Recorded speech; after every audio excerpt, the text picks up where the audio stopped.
Karena ada kemarahan dalam pengakuan dosa, kadang-kala kita justru mengungkapkan kesalahan orang lain, menceritakan sesuatu yang tidak baik di dalam ruang sakramen tobat. Sehingga justru sebaliknya, setelah kita keluar dari ruang sakramen tobat, justru kita tidak mendapatkan kelegaan.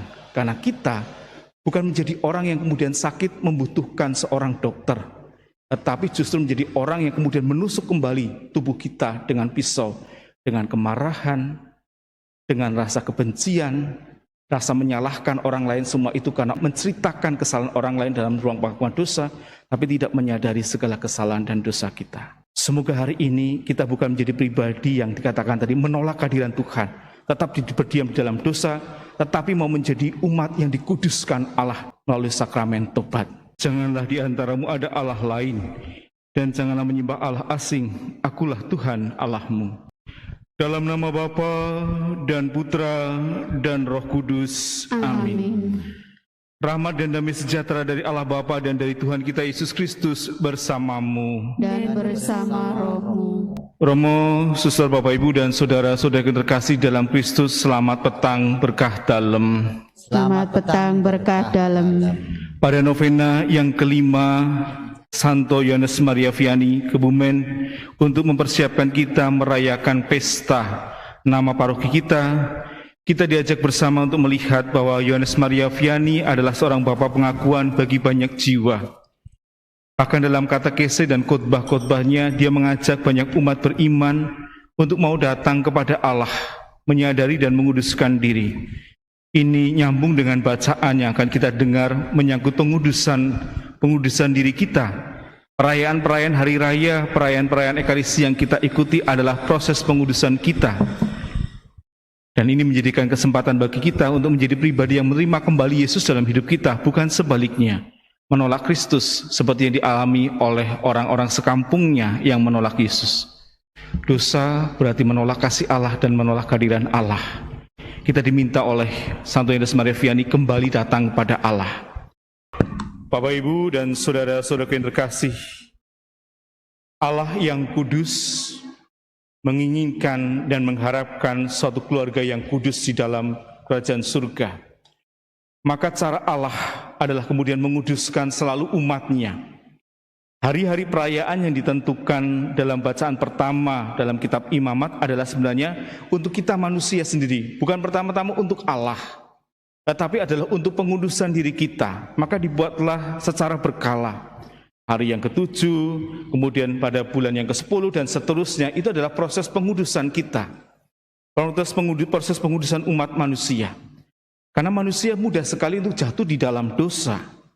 Maka dikatakan selama 7 hari, kemudian bagaimana pada hari ke-7 dikatakan kuduskanlah, orang menguduskan pada hari Sabat, lalu juga pada hari raya roti tidak beragi, kemudian juga pada hari raya perdamaian orang diminta untuk mempersembahkan persembahan kepada Allah sebagai pengudusan dirinya. Allah tidak membutuhkan suatu persembahan bagi dirinya, tetapi persembahan itu adalah untuk menguduskan diri kita sendiri.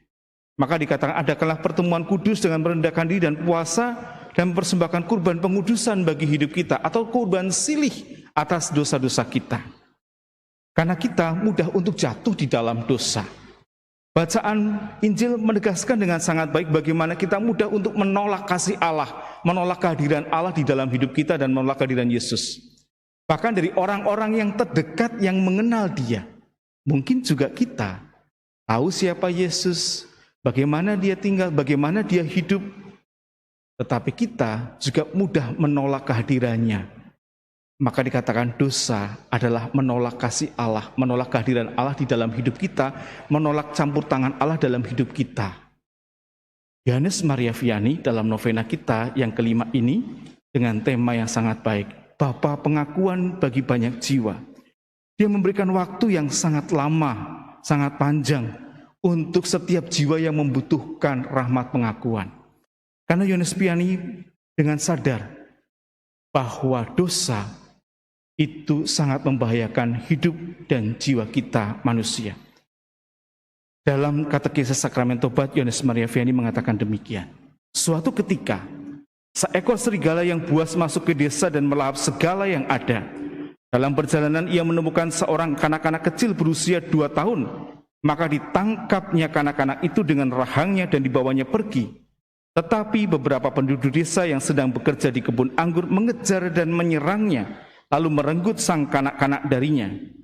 Demikian pula halnya sakramen tobat merenggut kita dari cengkraman si iblis. Kalau dalam hukum gereja atau dalam 10 perintah Allah atau dalam 5 perintah gereja dikatakan bahwa setahun sekali kita tuh selama hampir 1 tahun itu direnggut oleh si iblis, dibiarkan. Kita tidak mau merontak, kita biar saja menunggu sampai dosa menumpuk. Yohanes Miraviani mengatakan bahwa kita harus berani berjuang untuk lepas dari si iblis. Maka juga dikatakan, apabila kita pergi mengaku dosa, haruslah kita paham akan apa yang sedang kita lakukan. Dapat dikatakan kita sedang melepaskan Tuhan kita dari salib. Apabila engkau mengaku dosa dengan baik, engkau telah membelenggu si iblis. Dosa-dosa yang kita sembunyikan semuanya akan tersingkap. Tetapi karena kita takut diketahui, lalu kemudian kita lebih memilih, nantilah 2 tahun, 3 tahun, saya malu kenal dengan imamnya dan sebagainya, lalu kemudian menjadikan kita malas untuk datang pada sakramen tobat. Yohanes Maraviani pernah mengatakan juga dalam katekese tentang pengakuan dosa, dalam buku Khotbah dan Katekese Yohanes Maraviani. Anak-anakku, begitu kalian mendapat setitik noda dalam jiwamu, berbuatlah seperti seorang yang memiliki sebuah bola kristal yang indah, yang disimpannya dengan cermat. Begitu ia mendapati bola kristalnya terkotori oleh setitik debu saja, segera ia akan menyekanya dengan spons sehingga bola kristal tetap bersih dan cemerlang. Demikianlah begitu kalian mendapati setitik noda dalam jiwamu, kuduskanlah dirimu dengan air suci. Bahkan dia menggambarkan banyak jiwa-jiwa di neraka yang mengharapkan ada seorang imam berdiri di pintu neraka, lalu memberikan kesempatan, apakah kalian yang mau mengaku dosa mau untuk keluar sebentar. Lalu bahkan orang yang berdosa paling berat pun mereka akan keluar untuk mengakukan dosa di depan pintu neraka. Sehingga dikatakan neraka menjadi sepi dan seperti padang gurun karena semua berpindah ke surga yang dipenuhi dengan jiwa-jiwa yang sudah bertobat. Kita punya sarana selama kita masih hidup, yaitu sakramen tobat untuk membersihkan diri kita yang tidak dimiliki oleh jiwa-jiwa yang merana di sana di dalam neraka karena mereka tidak punya kesempatan itu. Kadangkala kita melupakan itu. Yohanes Maraviani mengingatkan pada kita, kesempatan datang kepada Allah ini adalah sebuah keutamaan rohani. Dalam doa nanti kita akan mengatakan, kami pun akan berusaha untuk mengembangkan kebiasaan mengaku dosa secara teratur, untuk setiap kali mempersiapkan pengakuan dengan benar dan selalu menyesali dosa-dosa kami. Bahkan ketika dalam sakramen tobat dikatakan dengan sangat baik oleh Yohanes Maraviani, seringkali bahwa kita ibarat orang yang sakit datang kepada dokter, tetapi justru kita menjadi semakin sakit. Mengapa? Karena pada saat kita datang pada dokter, kita menusuk-nusuk kembali pisau kita.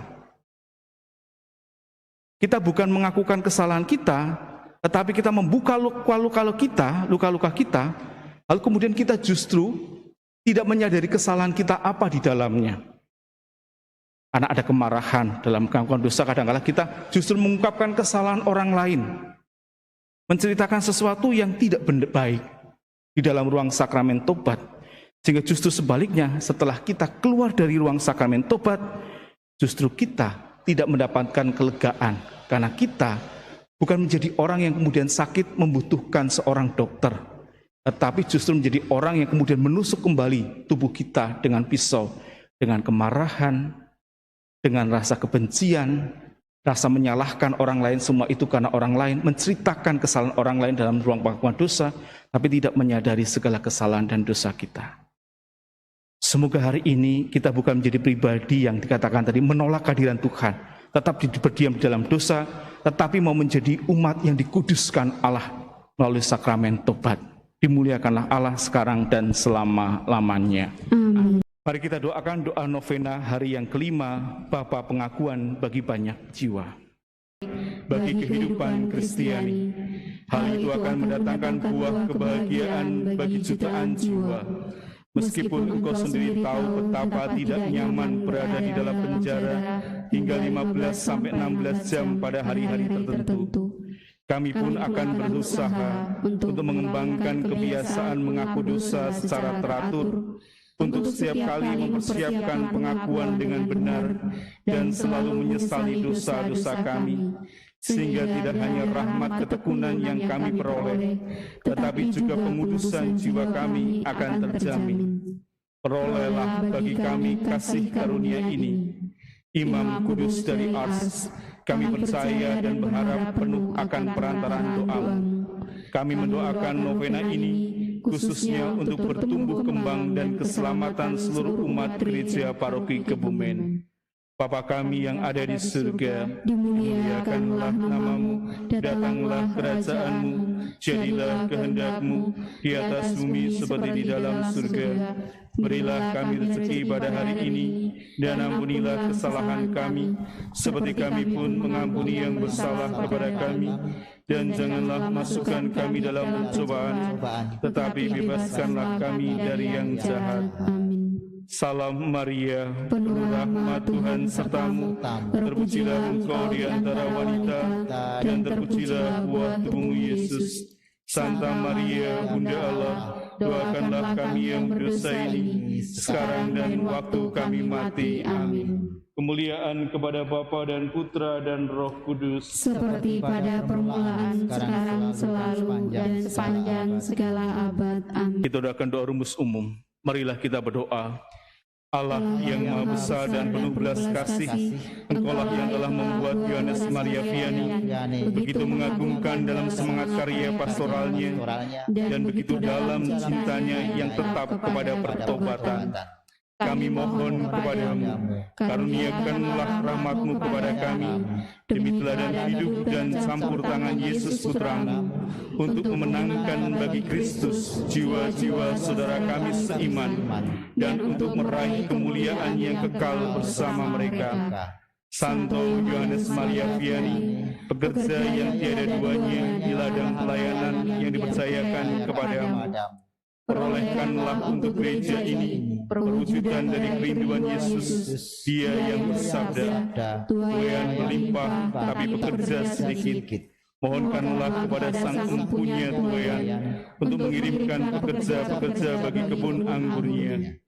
Santo Yohanes Maria Vianney yang kudus, doakanlah para imam dan calon imam, semoga keteladanan dan doa-Mu melipat gandakan panggilan-panggilan sejati kepada hidup imamat. Semoga Roh Kudus mengaruniakan penerus-penerus teladan-Mu. Kiranya Roh Kudus selalu pula mengaruniakan orang-orang kudus kepada kami, untuk menjadi pendoa dan penolong kami, dengan pengantaran Kristus Tuhan kami. Amin. Terima kasih atas kebersamaannya dalam perayaan Ekaristi ini. Saya mohon maaf nanti pada saat Rosario saya tidak bisa bergabung di gereja tapi di kapel, karena pada jam setengahnya lalu atau 7:30 malam akan bergabung dengan doa lintas agama dari Kemenak bersama Pak Bupati dan yang lainnya. Maka saya lalu persiapan di sana. Terima kasih atas kebersamaannya. Kita mohon berkat Tuhan. Tuhan bersamamu dan bersama rohmu. Saudara dan saudara yang terkasih, hidup kita, pekerjaan kita, karya kita, keluarga kita, dan orang-orang yang kita doakan, serta mereka yang ada di rumah, dilindungi, dibimbing, dan diberkati Allah yang Maha Kuasa, Bapa dan Putra dan Roh Kudus. Amin. Dengan demikian perayaan Ekaristi kita sudah selesai. Syukur kepada Allah. Marilah kita pergi mewartakan kasih Tuhan. Amin.